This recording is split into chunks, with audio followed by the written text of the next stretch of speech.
ദൈവനാമത്തിന് മഹത്വം ഉണ്ടാകട്ടെ. ഏലി എന്ന പുരോഹിതന് 2 മക്കളുണ്ടായിരുന്നു. ഇവിടെ നമ്മളത് കാണുന്നത് 1 ശമൂവേൽ 4:11 ഹൊഫ്നിയും ഫീനഹാസും. ഈ 2 മക്കളാണ് ഏലി എന്ന പുരോഹിതൻ. ഏലി എന്ന പുരോഹിതൻ വിശ്വസ്ത പുരോഹിതനായിട്ടൊക്കെ സേവ ചെയ്തു ദൈവത്തിന് വേണ്ടി.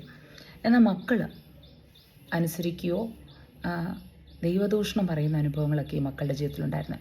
അവർ ദൈവത്തെ അനുസരിക്കുകയോ ദൈവകൽപ്പനകൾ അനുസരിക്കുകയോ ഒന്നും ചെയ്തില്ല. ഇവർ പക്ഷേ അപ്പോഴും എന്താണ്, പുരോഹിതന്മാരായി തുടരുകയാണ്. ദൈവമക്കളുടെ പുരോഹിതന്മാരായിട്ട് ഇവർ തുടരുകയാണ്. പക്ഷേ ഇവരുടെ ജീവിതത്തിൽ എന്താ, ദൈവവുമായിട്ട് ഒരു ബന്ധവുമില്ല.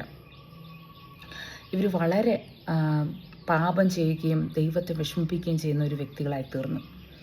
അതുമൂലം മറ്റുള്ളവർക്കൊക്കെ പ്രയാസം ഉണ്ടെങ്കിലും ഇവരെന്താണ്, പുരോഹിതന്മാരാണ്. അതുകൊണ്ട് പുരോഹിതന്മാരായി തുടരുകയാണ്. അപ്പോൾ പുറമേ നോക്കുമ്പോൾ ഇവരെന്താണ്, പുരോഹിതന്മാരാണ്. പക്ഷേ അകമേ നോക്കുമ്പോൾ ദൈവവുമായിട്ട് യാതൊരു ബന്ധവുമില്ല. ഇവിടെ നമ്മൾ 1 ശമൂവേൽ 4:ലാണ് ഒരു ഫെലിസ്ത്യരുടെ നേരെ യുദ്ധത്തിന് പുറപ്പെടുന്ന ജനത്തെ കാണുന്നത്. ഇവർ ഫെലിസ്ത്യരുടെ നേരെ യുദ്ധത്തിന് പുറപ്പെടുമ്പം ഇവരുടെ വിചാരം എന്താണ്, ദൈവം നമ്മുടെ കൂടെയുണ്ട്. ഈ പുരോഹിതന്മാരെയും കൂട്ടി ഇവർ പോകുമ്പോൾ ഇവരവിടെ വലിയൊരു ആർപ്പിടുകയാണ്. ഈ നിയമപ്പെട്ടകം എടുത്തുകൊണ്ട് ഈ പുരോഹിതന്മാരായ ഹൊഫ്നിയും ഫീനഹാസും ചെന്ന് കഴിഞ്ഞപ്പോൾ അവിടെ വലിയൊരു ആർപ്പ് വിളി ഉണ്ടാവുകയാണ്.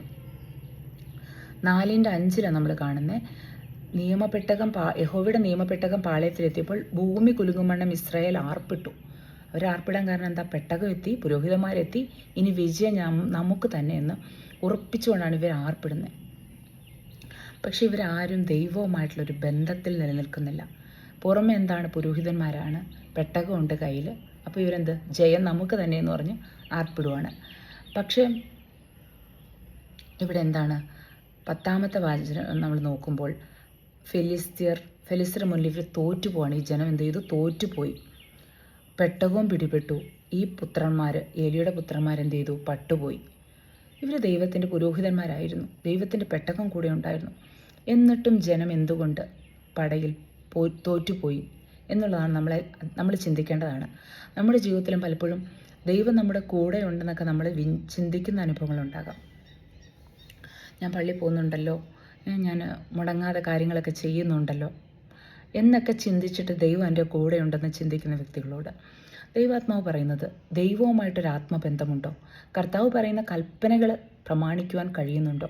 അതോ പുറമേ ഉള്ളൊരു ഭക്തി മാത്രമാണോ? അകമേ ഒരു കാര്യം വരുമ്പോൾ എങ്ങനെയാണ് നമ്മൾ നിലപാടെടുക്കുന്നത്?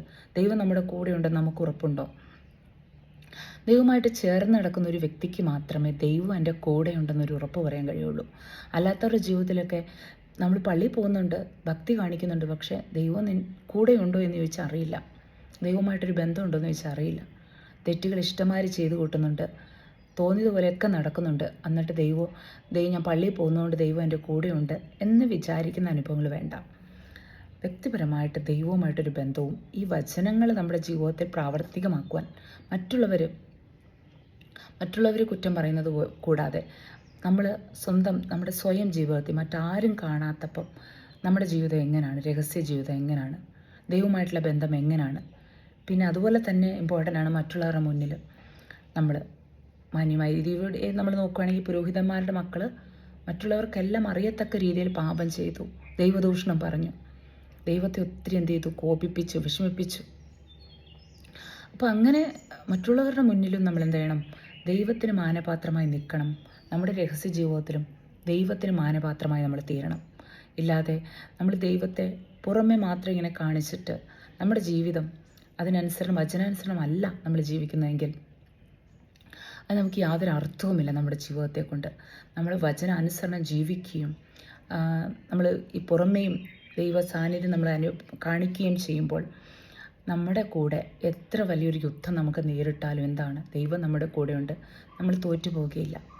ദൈവത്തിൽ ആശ്രയം വയ്ക്കുക.